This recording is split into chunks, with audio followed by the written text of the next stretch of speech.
भिवंडी से विरार अलीबाग कॉरिडोर परियोजना से प्रभावित किसानों और स्थानीय भूमिपुत्रों के न्याय संगठन की मांग को लेकर भिवंडी लोकसभा क्षेत्र के सांसद सुरेश म्हात्रे उर्फ बाल्या मामा के नेतृत्व में सोमवार को मानकोली से ठाणे जिलाधिकारी कार्यालय तक पैदल मार्च की शुरुआत हुई। इस दौरान बड़ी संख्या में किसान और स्थानीय भूमिपुत्र मार्च में शामिल हुए।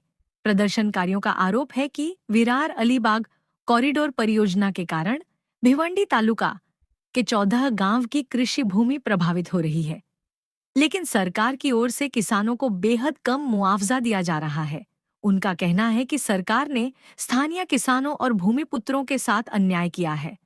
सांसद सुरेश म्हात्रे ने कहा कि बुलेट ट्रेन परियोजना के लिए किसानों को उचित और बेहतर मुआवजा दिया गया, जबकि कई स्थानों पर उसी सर्वे नंबर से विरार अलीबाग कॉरिडोर परियोजना भी गुजर रही है। इसके बावजूद दोनों परियोजनाओं के मुआवजा में भारी अंतर रखा गया है, जिससे किसानों और भूमिपुत्रों को बड़ा आर्थिक नुकसान उठाना पड़ेगा।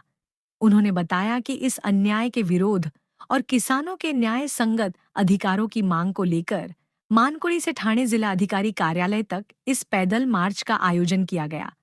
विरार अलीबाग कॉरिडोर परियोजना से प्रभावित 14 गांव अंजुर दिवे, अंजुर, अलीमघर, भरोड़ी, केवनी, काल्हेर, कोपर, डूंगे, वडुनवघर, खारबाव, मानकोली, पाये और पाये गांव 14 गाव जे अलिबाग विरार कॉरिडॉर मध्ये प्रकल्प बाधित झालेले आहे।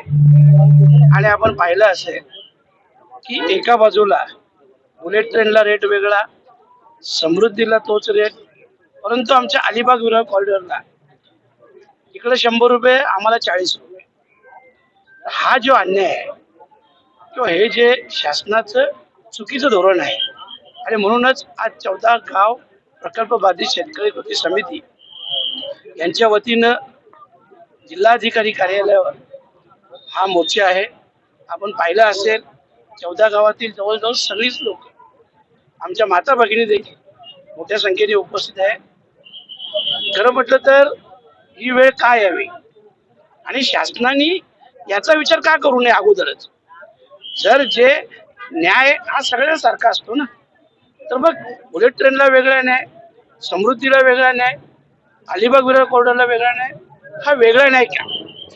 आणि म्हणून आज हा मोर्चा आहे आणि हेही सांगतो की आम्ही आमचा हक्क मागतो आणि तो कुठल्याही परिस्थितीत आमचा हक्क आम्ही घेणार।